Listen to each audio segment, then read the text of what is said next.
All right, diving in today, we're going to be talking about high-performance liquid chromatography, HPLC, that is. HPLC, yep. And today we're looking at it from the perspective of industrial biotechnology. So thinking about how we actually purify these like super important bioproducts, proteins and peptides and drugs. Right. All the stuff that's important. Yeah, The absolutely. molecules that matter. Yeah. So I guess our main goal is to figure out what HPLC is, how does it do its thing, how does it actually separate stuff, why is it so essential, Hmm. and I guess like what are the different ways it's used? Yeah, like what are the strategies, Yeah. basically? Yeah. So when you boil it down, HPLC is really all about separating stuff. It's about taking a mixture and getting the individual components out. Go ahead. Kind of like, if you had a ramp with a bunch of obstacles and you roll marbles down it, some will Hmm. be faster, some slower, depending on their size and the path they take. Right. It's kind of similar with HPLC. You have these molecules in a sample, and they're moving through a column, but they move at different speeds. And that's because they interact differently with what's inside the column and the liquid, the mobile phase, that's pushing them through. Makes sense. So I guess to make this happen, especially under pressure, you need some pretty specialized equipment. Oh, yeah, for sure. You need a way to deliver that liquid precisely. So that's where the high pressure pump comes in. Right. Then you need a way to get your sample in there. That's the injector. Right. But the real heart of the system is the column. That's what's packed with the stationary phase, the stuff the molecules interact with. Okay. And it's built to withstand all that pressure. As things come out, you need a way to see what you've got. That's the detector. Could be a UVVs or even a mass spectrometer. Fancy. And then, to tie it all together, you need a data system to control everything and generate those chromatograms, those graphs that show you the separated components. All right, so like a whole coordinated system. And then I was looking at our notes and we're talking about different like modes of HPLC. Specific HPLC modes used for purification. Yeah. So let's start with reversed phase HPLC. RPHPLC. Right, RPHPLC, it's super common, probably the workhorse. Okay, why? Well, it uses a nonpolar stationary phase, think like oil, Okay. and a polar mobile phase, think water. So the classic, they don't mix. Exactly. So hydrophobic molecules, those that don't like water, will stick to the stationary phase more. Huh. And then you slowly increase the amount of organic solvent in the mobile phase to get them to come off, to elute them. Right, right. So it's all about those hydrophobic interactions. And then I guess, what's the next one? Ion exchange HPLC, IEX HPLC. So now we're talking about charge. Yep, charge is the name of the game here. The stationary phase in IDX HPLC is either positively or negatively charged. Okay.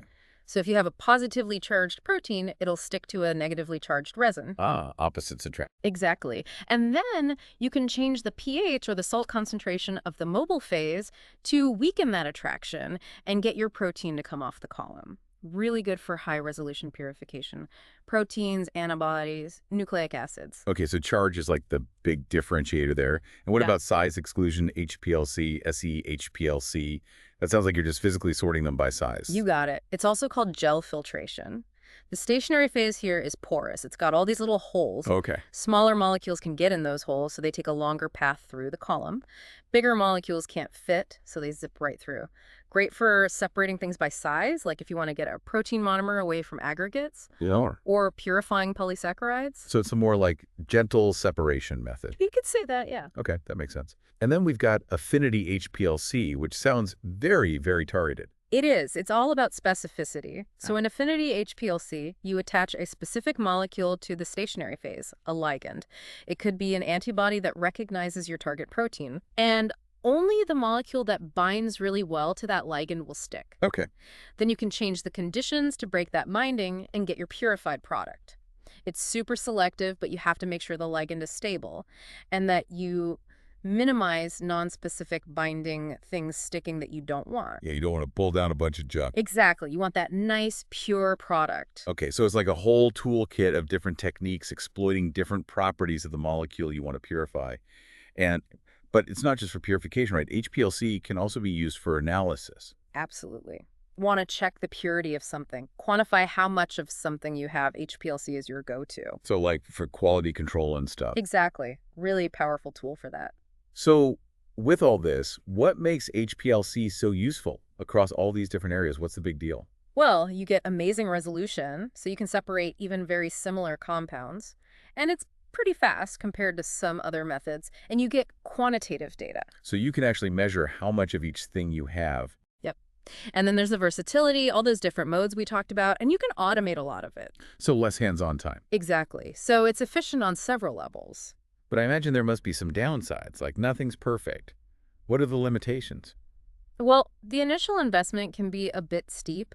The equipment and those fancy columns can get pricey, and you can't always load a ton of sample. Right, okay. And depending on what you're using for the mobile phase, the solvents, those can get expensive too. Hmm. And you really need someone who knows what they're doing to run it properly. And if you want to scale up, do really large scale purification, that gets even more expensive. Okay, so powerful technique. Maybe not always the cheapest or the easiest, Hmm. but I guess the takeaway is HPLC is really important, high resolution, and can be automated. And all of that is super important for both purifying and analyzing all kinds of bioproducts.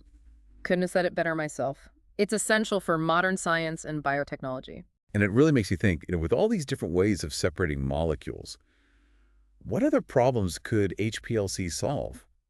Like in completely different fields? That's a great question. Yeah, something to think about. Thanks for this awesome deep dive. My pleasure. Always happy to talk about HPLC. It's a fascinating technique. All right, that's it for us. Thanks for joining us on the deep dive. We'll see you next time.